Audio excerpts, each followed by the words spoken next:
जी, अस्सलाम वालेकुम। I hope कि आप सब लोग देखने वाले बिल्कुल ठीक होंगे, खैरियत से होंगे। मेरा नाम मोहम्मद इरफ़ान ख़ालिद है और आपने देखा होगा मैं इसमें ग्रुप में पोस्ट करता रहता हूँ स्कॉलरशिप्स के हवाले से, और बिलख़ुसूस जो स्कॉलरशिप इटली के अनाउंस हुए हैं उनके हवाले से। पिछले 2-3 दिनों में क्योंकि स्कॉलरशिप अनाउंस हो चुके हैं इटली के, मोस्टली यूनिवर्सिटीज़ ने अनाउंस कर दी हैं, तो मैंने कुछ पोस्टें की जिसमें डॉक्यूमेंट्स के हवाले से मैंने बताया, और इसके अलावा जो कंप्लीट प्रोसेस था उस पे हमने 1-2 सेशंस भी किए पिछले लास्ट वीक में। तो इन चीज़ों को लेके कुछ सवालात किए गए कि हमने अप्लाई कैसे करना है, और कुछ सवाल थे जो कि बड़े ही फ्रीक्वेंट थे, बार बार पूछे गए, जिनमें ये था कि हमने अप्लाई कैसे करना है, और उसके अलावा हमें डॉक्यूमेंट्स कौन से प्रिपेयर करने हैं, और अगर डिग्री कंप्लीट नहीं है तो कैसे अप्लाई करें।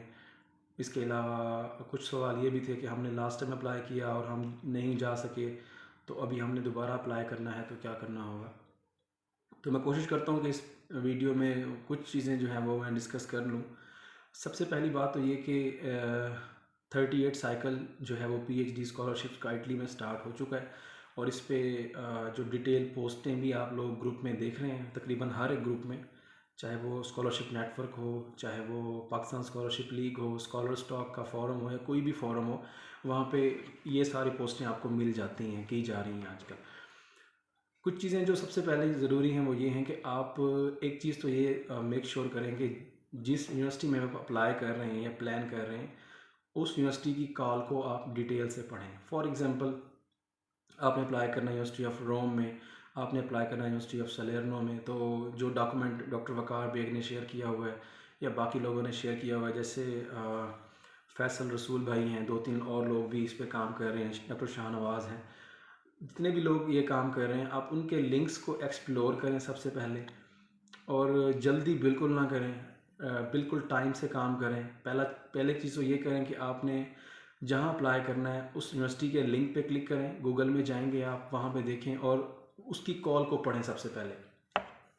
अगर आप उस कॉल को डिटेल और गौर से पढ़ लेते हैं तो तकरीबन जितने भी आपके सवालात होते हैं उनका वहाँ पे जवाब मौजूद होता है। कैसे अप्लाई करना है, उसकी डेडलाइन क्या है, डॉक्यूमेंट्स कौन से रिक्वायर्ड हैं। तो सबसे पहला जो पॉइंट था वो ये था कि आपने कॉल को पढ़ना है, गौर से पढ़ना है। अगर वो कॉल इटालियन लैंग्वेज में है तो आपने इंग्लिश ट्रांसलेटर जो है वो यूज़ कर लेना है, वो गूगल में कर लें या वो आप स्कैनर से स्कैन कर लें, जो भी आपको ऐप फिजिबल लगे। नंबर 2 ये कि डॉक्यूमेंट्स कौन से ज़रूरी हैं। डॉक्यूमेंट्स में जो सबसे मतलब यूँ कह लें कि फ्रीक्वेंट हम डिस्कस भी करते रहे, या इसमें मैंने पोस्ट भी की हुई है, सबसे पहले तो आपका पासपोर्ट होगा, जो कि आप अगर आपने नहीं बनवाया तो आप बनवा लें, ये रिक्वायर्ड है, ये लाजमी है, ये डॉक्यूमेंट है। उसके अलावा आपका बीएस और एमएस की डिग्रीज़। अब बीएस, यहाँ पे कुछ लोग होते हैं वो कहते हैं हमने एमएससी किया हुआ है, बीएससी किया हुआ है, तो आपकी जो बीएससी की डिग्री है, आपकी जो एमएससी की डिग्री है, और जो आपकी एमफिल की डिग्री और ट्रांसक्रिप्शन, ये तीनों आपने जो है वो रेडी रखनी है। और इसके अलावा आपका रिसर्च प्रपोज़ल हो गया। उसके अलावा आपके पास लेटर ऑफ रिकमेंडेशंस होंगे जो आप अपने प्रीवियस टीचर से लेंगे। उसके अलावा अगर आपके पास कोई पब्लिकेशन है तो वो बहुत अच्छी बात है, वो आपका प्लस पॉइंट होगा। या जो आपने थीसिस किया हुआ है उस थीसिस की समरी या उसका ब्रीफ एब्स्ट्रैक्ट जो है वो आपने रेडी रखना है। वो भी बाज़ औक़ात वो वहाँ पे ऑप्शन होता है कि वो आप अपनी प्रीवियस रिसर्च में अपलोड कर सकते हैं। इसके अलावा मेरे ख्याल में यही डॉक्यूमेंट्स हैं, बाकी मैंने इसमें पोस्ट भी किया है, उसको आप देख सकते हो। अब यहाँ पे एक और तीसरा पॉइंट जो है वो ये आता है कि मेरा इसमें मेजर अवेलेबल नहीं है, या तो इसमें मैं कैसे अप्लाई करूँ। तो देखें, इसमें इटालियन यूनिवर्सिटीज़ में एक चीज़ है कि यहाँ पे मे बी आपको एग्जैक्ट मेजर ना मिले। फॉर एग्ज़ाम्पल, मेरा जो बैकग्राउंड है बैचलर और मास्टर का वो दोनों सॉफ्टवेयर इंजीनियरिंग में है, और जो मैं पीएचडी कर रहा हूँ यहाँ पे वो डिपार्टमेंट ऑफ इंफॉर्मेशन इंजीनियरिंग है। डिपार्टमेंट इंफॉर्मेशन इंजीनियरिंग का है, लेकिन जो मेरी रिसर्च है वो वही है जो मैंने पहले की थी। तो इसका मतलब ये हुआ कि मैटर नहीं करता कि आपका डिपार्टमेंट चेंज हो, अल्टीमेटली जो आपका मेजर जिसमें आप काम करोगे वो सेम होगा। बस ये चीज़ देख लें कि आपका जो बैकग्राउंड है उससे रेलिवेंट मेजर होना चाहिए। यहाँ पे डिग्रीज़ जो हैं वो जनरलाइज्ड हैं, मतलब ये लोग इस चीज़ को नहीं देखते कि अगर आपने इलेक्ट्रिकल कर लिया तो अब अभी आप ये कहें सॉफ्टवेयर में आ रहे हैं तो आप आ सकते हैं, अनलेस आप उसमें एप्लीकेबल हों, आप उस कंपटीशन में पार्टिसिपेट करें। उसके बाद जो नेक्स्ट चीज़ है कि हमारी डिग्री कंप्लीट नहीं है। देखें, इधर अप्लाई करने के लिए पीएचडी के लिए आपके पास 18 इयर्स ऑफ एजुकेशन होनी चाहिए। अब उसमें ये है कि आपके पास, बाज़ लोग कहते हैं कि हमारा सेमेस्टर चौथा जो है वो एंड हो गया है, अभी हमें ट्रांसक्रिप्ट नहीं मिला। अगर आपका के 4 सेमेस्टर हो चुके हैं एमएस या एमफिल के, तो कोशिश करें आप अपना ट्रांसक्रिप्ट अर्जेंटली निकलवा लें। इसके अलावा कुछ लोग कहते हैं कि हमारे पास इंटरिम है। इंटरिम का मतलब ये है कि आपकी डिग्री कंप्लीट नहीं हुई।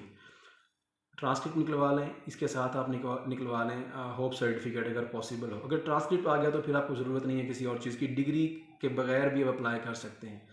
यहाँ पे मे भी कुछ लोग कंफ्यूज हों। अगर आप एमफिल के चौथे सेमेस्टर में हैं और आपके पास ट्रांसक्रिप्ट आ गया है, ट्रांसक्रिप्ट आपने ले लिया है, तो आप 18 ईयर्स ऑफ एजुकेशन को फुलफ़िल कर रहे हैं, आप अप्लाई कर सकते हैं। उसके बाद आखिरी पॉइंट जो मैं थोड़ा सा बात करना चाहूँगा वो रिसर्च प्रपोजल का होगा। यहाँ पे जो सबसे अच्छी चीज़ ये है, जब आप अप्लाई करते हैं पीएचडी के लिए इटली में, यहाँ पे इन्होंने हर डॉक्यूमेंट को, मॉड्यूल को कुछ नंबर दिए हुए हैं, कुछ मार्क्स दिए हुए हैं। फॉर एग्जांपल आपकी डॉक्यूमेंट्स में, जैसे मैं बता रहा था, उसमें मैं सीवी को ऐड करना भूल गया।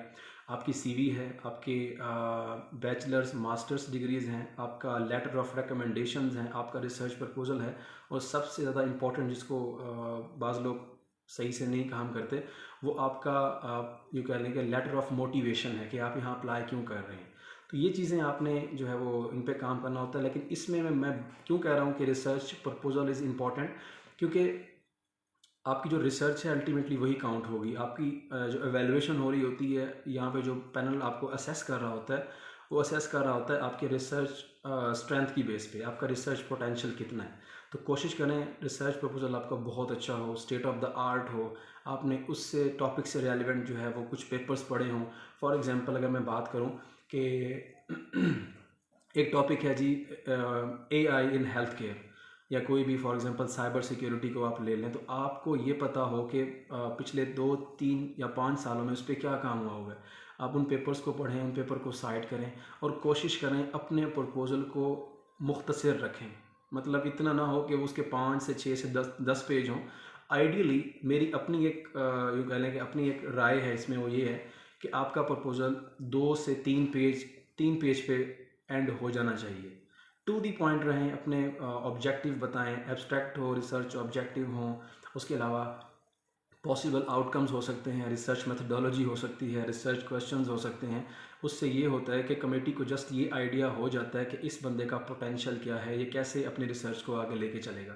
तो इसके अलावा जो लास्ट चीज़ मैं थोड़ी सी ऐड करना चाहूँगा वो ये होगी कि कुछ लोग जो है वो ऐसा भी होगा कि आप अप्लाई करेंगे, आपके मे बी इंटरव्यू में आपका इंटरव्यू बहुत अच्छा हो, लेकिन रैंकिंग में आप बाज़ औक़ात नहीं आते। तो ये चीज़ें मैटर करती हैं, लक फैक्टर भी मैटर करता है। आपने इस स्टेज पे क्या करना है, जितना यूनिवर्सिटीज़ में आप अप्लाई कर सकते हैं अप्लाई करें।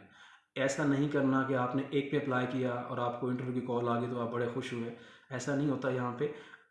जितना लाइक जहाँ पे भी आपका मेजर ऑफ़र हो रहा है, कोई भी यूनिवर्सिटी है, जैसे यूनिवर्सिटी ऑफ पडोवा की आजकल काफ़ी ज़्यादा जो है वो इंफॉर्मेशन आ रही है कि वहाँ पे काफ़ी पोजीशंस आई हुई हैं। तो कोशिश करें कि अपने चांसेस को बढ़ाएं, जितना हो सके अप्लाई करें।